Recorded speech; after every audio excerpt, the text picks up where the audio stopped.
মানিকগঞ্জে courier service থেকে ১৩ লাখ টাকা মূল্যের সিগারেট জব্দ করেছে ভ্যাট রাজস্ব বিভাগ। এ সময় ১০,৯৫,০০০ টাকার কর ফাঁকির হিসেব পাওয়া গেছে। শুল্ক গোয়েন্দা এবং জেলা গোয়েন্দা পুলিশ গোপন খবরে এসএ পরিবহনে অভিযান চালায়।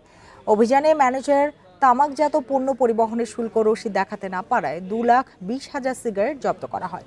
জব্দকৃত সিগারেটগুলো কুরিয়ারের মাধ্যমে ঢাকা এবং নারায়ণগঞ্জে পাঠানো হচ্ছিল। ১৪টি কার্টনে সোনার গোল্ড এবং ৮টি কার্টুনে কিং ব্ল্যাক ব্র্যান্ডের সিগারেট ছিল।